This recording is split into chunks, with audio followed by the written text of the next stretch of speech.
Sir మీరు సడన్గా వెళ్ళేసరికి వాటి రియాక్షన్ ఏంటండి? ఆ రియాక్షన్ యాక్చువల్గా మురళి గారు మీరు వీడియో క్లిప్పింగ్లో చూస్తే బాగుంటుంది, కొన్ని ఫోటోల్లో చూస్తే బాగుంటుంది. నాకు మాత్రం బాగా సంతోషంగా అనిపించింది. ఫోటో మీకు పంపిస్తాము. They were very happy. తర్వాత విక్టిమ్ పేరెంట్స్ హ్యాపీ అవ్వడం కాకుండా 20 hours-లోనే విత్ ఇన్ అవర్స్లోనే మీరు క్రిమినల్ ట్రాక్ చేయడంతో క్రిమినల్ ఎలా వాడి ఎక్స్ప్రెషన్స్ ఏంటి? వాళ్ళ ఎక్స్ప్రెషన్స్ ఎంత ఫాస్ట్గా పోలీస్ పట్టుకుంటారు. క్రిమినల్స్కి రియాక్షన్ గురించి మేము పెద్ద పట్టించుకోము, ఎందుకంటే మన ఫ్రెండ్లీ పోలీసింగ్ కూడా అప్పుడు ఉండే. I used to clarify, friendly policing only for friendly people. చట్టుబద్ధంగా ఉన్న వారికి ఫ్రెండ్లీ పోలీసింగ్, కానీ నేరస్తులకి ఫ్రెండ్లీ పోలీసింగ్ ఎప్పుడు నేను చేయాలి. కానీ మెదక్ ఎస్పీగా ఉన్నప్పుడు అంటే ఆ పోలీసింగ్ వేరే ఉండేది. ఏ కాలంలో, ఏ సమయంలో, ఏ అవసరాలు ఉంటే పోలీస్ దానికి ప్రకారంగా పోలీస్ రిఫార్మ్ చేసి దానికి ఉన్న సవాల్కి మనం ముఖ్యంగా ఏంటి అంటే సొసైటీ మనతో ఏం ఎక్స్పెక్ట్ చేస్తుంది, వారికి ఆశయాలు ఏంటి, ఆకాంక్షలు ఏంటి, అవి తెలుసుకొని ఆ విధంగా పనిచేయాలి. ఓకే సార్, రాచకొండ తర్వాత ఇక్కడికి వచ్చారు. కంప్లీట్గా అది పోలీస్ సంబంధం లేని డిపార్ట్మెంట్, కానీ ఇంతకుముందు ఆఫీసర్లు చేశారు. కానీ ఇక్కడికి వచ్చాక మెయిన్ ఛాలెంజ్ ఏమొచ్చింది, దాన్ని ఎలా మీరు? యాక్చువల్గా ఇక్కడ వచ్చే ముందు ఎన్ని ఛాలెంజెస్ ఉంటాయి నేను గమనించలేదు. ఇక్కడ వచ్చినాక మీకు ఫస్ట్ ఒకటి ఛాలెంజ్ చెప్తాను. ఈ డిపార్ట్మెంట్లో కొంచెం మేము ఎవరికి అది తప్పు పడటం లేదు, ఉన్న ఫ్యాక్ట్స్ మాత్రం చెప్తున్నాం. ఈ గ్రాఫ్ మీరు ఒకసారి చూస్తే సడన్గా ఎంత లోన్ పెంచుకొని పోవడం ఎట్లా జరిగింది అంటే 4,000 నుంచి వరుసగా మేము వచ్చే రోజుకి 58,000 crore పైన లోన్ ఉంది. ఒక కార్పొరేషన్లో 58,000 crore లోన్ ఉంటే మనము ఎలా ఫీల్ అవుతాం? సో దానికి లోతుగా స్టడీ చేసుకొని కొంచెం ఇప్పుడు మిల్లర్స్ కూడా అందరూ ఉండరు, ఒక 5-6% ఉంటారు, కానీ దానివల్ల మిగతా వాళ్ళకి కూడా ఎఫెక్ట్ పడుతుంది. కనుక అది ఒక మిల్లర్స్తో రికవరీ చేయడం, గవర్నమెంట్ ఆఫ్ ఇండియాలో మనం సక్రమంగా సరిగ్గా అన్నీ వాళ్ళకి జవాబు ఇచ్చి అక్కడ కూర్చొని అక్కడ నుంచి మనం డ్యూస్ తీసుకురావటం. 10 monthsలో 11,000 కోట్లు మనం లోన్ తగ్గించడం జరిగింది. సో ఇది నాకు చాలా సంతోషం. ఇందులో మీకు అంత ఈజీగా కావాలేదు, కానీ హడిల్స్ ఏమొచ్చాయి? ఇందులో హడిల్స్ ఏమొచ్చాయి మీకు? ఇందులో చాలా హడిల్స్ వచ్చాయండి. ఎందుకంటే big shots or small shots చట్టం అందరికీ ఒకటే. షార్ట్స్ అన్నారా? బిగ్ షాట్స్ ఉంటే ఫస్ట్ ఆఫ్ ఆల్ నేను చెప్తున్నాను, మన రాష్ట్ర ప్రభుత్వం ముఖ్యంగా గౌరవ రాష్ట్ర ముఖ్యమంత్రి గారు మరియు మన శాఖ మంత్రి వర్యులు గౌరవ ఉత్తమ్ కుమార్ రెడ్డి గారు మాకు ఫుల్ సపోర్ట్ ఇచ్చారు. ఎందుకంటే అప్పటికి ఇక్కడ కొద్దిగా వ్యవస్థ చాలా కిందకి జారిపోయింది, దారుణంగా ఉండేది.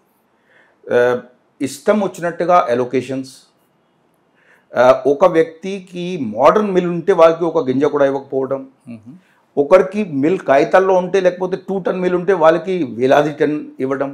వసూలి గురించి వసూలి చెప్పకండి, కానీ సిఎంఆర్ కల్చర్ మిల్ రైస్ మనకి తిరిగి చెప్పాలి, దాని గురించి ఏం జవాబుదారీ లేకుండే. దాని మూలంగా ఈ లోన్ ఎంత పెరిగిపోయింది. సో మనము ఇనీషియల్ టైమ్స్లోని మిల్లర్స్కి మీటింగ్లో స్పష్టం చేశాము, ఇప్పటి నుంచి మీరు నీతి నిజాయితీ దారిలో నడవాలా. మాకు తెలుసు అందరూ మంచివారు, అటువంటి వారు కొందరు మీద మేము కొద్దిగా యాక్షన్ తీసుకోవాల్సింది పడింది. So 77 criminal cases, 40 revenue recovery act initiate చేస్తూ ఫస్ట్ 6 months చాలా కష్టంగా, కానీ తర్వాత దానికి వచ్చింది. సార్ ఈ డిపార్ట్మెంట్లో మీరు చెప్తున్నట్లుగానే ఆర్గనైజ్డ్ క్రైమ్ కనిపిస్తుందండి, ఒక ఇండివిజువల్ క్రైమ్ ఉండదు. ఆర్గనైజ్డ్ క్రైమ్ అంటే మీరు ఏమైనా బ్రేక్ చేశారు అందులో? You are right. Organised crime in the sense syndicate చెప్పొచ్చు, ఆర్గనైజ్డ్ క్రైమ్ చెప్పొచ్చు. ఒకటి పీడిఎస్ రీసైక్లింగ్ చాలా పెద్ద సవాల్ ఉండేది. ముఖ్యంగా మురళి గారు ఏంటి అంటే చాలా కేసెస్ మన దృష్టిలో వచ్చాయి, కొన్ని ఇన్వెస్టిగేషన్ నడుస్తుంది, వివరంగా చెప్పలేము. బట్ 1000 ton మీకు ఇస్తే లేకపోతే 10,000 ton ఇస్తే ఆ పేడి అప్పటికప్పుడే రైస్లో కన్వర్ట్ చేసి బయట పంపించడం, మనకు వచ్చేటప్పుడు పీడిఎస్ రీసైకిల్ నుంచి ఇవ్వడం. దానివల్ల స్టేట్ బాగా నష్టపోయింది. సో అది జరగదు ఎట్టి పరిస్థితుల్లో. ఇటు ఎన్ఫోర్స్మెంట్ శాఖని స్ట్రెంథెన్ చేసి పీడిఎస్ సైకిల్ మీద క్యాచ్ చేయడం, ఫిగర్స్ ఉన్నాయి. లాస్ట్ ఇయర్ కన్నా 9 times ఎక్కువ సీజర్ ఉన్నాయి, 9 times. ఓకే. అండ్ అటు మిల్లర్స్కి మేము లాస్ట్ టైంలో పాలసీలో ఒక చేంజ్ తీసుకుని వచ్చాం. డిఫాల్ట్ మిల్లర్కి పేడీ ఇవ్వము, జియో ఇష్యూ చేసాం. ఇనీషియల్గా ఎవరు ఏమనుకున్నారంటే అలా జియో చాలా వస్తాయి, చాలా రిలాక్స్ అవుతాయి. మేము మీటింగ్లో చెప్పాను, మీరు అది మా మాట నమ్మండి, ఇది ఎట్టి పరిస్థితిలో వెనక్కి తిరిగి పోవడానికి ప్రసక్తి ఉండదు. So better you do it, లేకపోతే మీరే నష్టపోతారు. 362 మిల్స్కి ఒక గింజ కూడా అలాట్మెంట్ జరగలేదు. కానీ ఇప్పుడు కూడా గోడౌన్ నుంచి ఒక లారీ బయలుదేరకండి, స్టోర్కి వెళ్ళాలంటే మధ్యలోనే దాన్ని రకరకాలు చేస్తుంటారు. మీరు అన్నట్లుగా ఎక్స్పోర్ట్ చేస్తుంటారు పక్క మహారాష్ట్ర, కర్ణాటకకి, లేదా దాన్ని పాలిష్ చేస్తూ సన్నం బియ్యం అమ్మడం, రకరకాలు చేస్తుంటారు. లారీ మిస్ కాకుండా కూడా గతంలో GPS సిస్టమ్ పెట్టారు, అది వర్కౌట్ అవుతుందంటారా? It's a very vast and complicated subject. Maharashtra, కర్ణాటకలో మాత్రం కాదు, కాకినాడ పోర్ట్కి వెళ్తాయి. అవును, నిజంగా కాకినాడ పోర్ట్కి ఇక్కడ నుంచి గతంలో చాలా పేడీ వెళ్ళింది, చాలా రైస్ కూడా వెళ్ళింది. సో అదంతా పకడ్బందీగా స్టడీ చేసి సిస్టమేటిక్గా దాంట్లో మా టీంతో సహా ప్రభుత్వ స్ఫూర్తితో వారి గైడెన్స్తో మనం పకడ్బందీగా చేసాము. For example first step PV physical verification. అంతకుముందు PV ఓన్లీ నామకే వాస్తే ఉండే. ఇప్పుడు ఏంటి అంటే 100 టన్ను మీ దగ్గర ఉండాలంటే, నా దగ్గర ఉండాలంటే వచ్చి 100 టన్ ఉంది అని రాసి ఇచ్చేవాళ్ళు. మేము ఏం చేసాము, 2-3 సార్లు మన వాళ్ళకి చెప్పాము, అది అలాంటి కాగితాల మీద అవసరం లేదు. సో తర్వాత 5-6 కేసెస్లో లోకల్ ఆఫీసర్స్తో PV చేయించాము. నెక్స్ట్ డే మన enforcement team పంపించాము.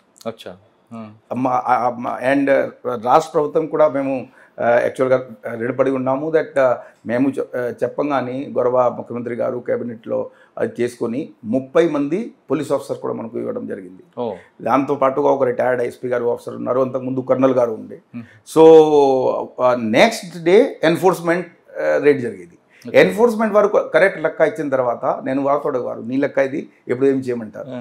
First warning no action, second warning suspension. Sir Kakinada పోర్ట్ని ఎందుకు ఎంచుకున్నారండి వీళ్ళు? బేసికలీ ఇది ఇక్కడ నుంచి ఒక ఈజీ రూట్ అయిపోయింది ఎక్స్పోర్ట్కి అక్కడ నుంచి. సో మన పేడీ గతంలో యాక్చువల్గా మీరు that is something which can be verified. కాకినాడకి లాస్ట్ ఇయర్కి కూడా మేము మన వారిని ఎంక్వైరీ చేయించాము. ఇక్కడ నుంచి ఒక మిల్లర్కి బై నేమ్ బుకింగ్ ఉన్నది, లారీస్లో వచ్చింది అండ్ కన్సైన్మెంట్ పోయింది.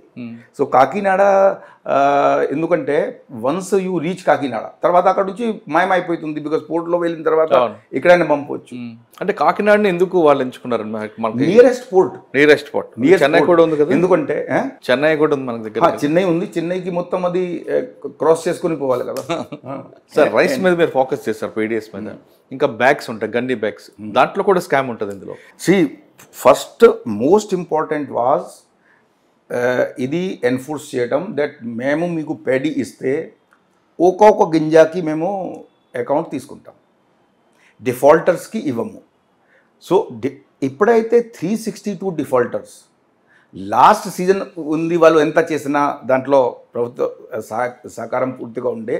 సో లాస్ట్ వరకు మొత్తం సీజన్ వెళ్ళిపోయింది, ఒక గింజ కూడా వాళ్ళకి దొరకలేదు. అప్పుడు కొద్దిగా వాళ్ళు సీరియస్గా తీసుకోవడం స్టార్ట్ అయినారు. దాని తర్వాత within next 2-3 months we got 408 crores పాత డ్యూస్ రికవరీ చేసాం. 408 crores.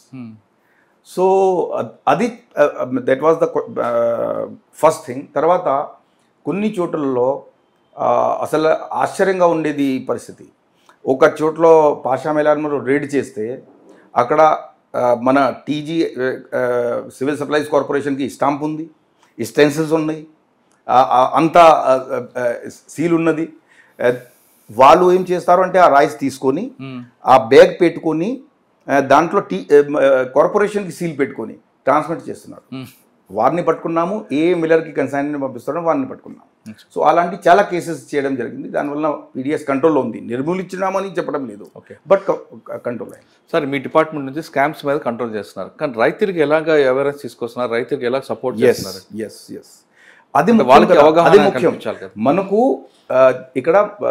This is one department which touches almost 3 crore people ఈ లైఫ్ టచ్ చేస్తుంది. ఎందుకంటే రైతులు ఉంటారు, రైతులు మన అన్నదాత, వాళ్ళకి కాపాడాలి. అదేవిధంగా వారి దగ్గర నుంచి వచ్చిన సరుకు తీసుకొని పేడీ తీసుకొని మంచిగా మిల్లింగ్ చేసుకొని మన రాష్ట్రంలో ఉన్నటువంటి 2,81,00,000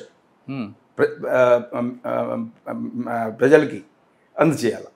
సో ఈ మొత్తం సైకిల్లో ఫస్ట్ ఎవరు అన్నదాత రైతులు. లాస్ట్ టైం మీరు చూస్తే కనుక మేము కొన్ని మీకు ఇన్సిడెంట్స్ కూడా చెప్తాము.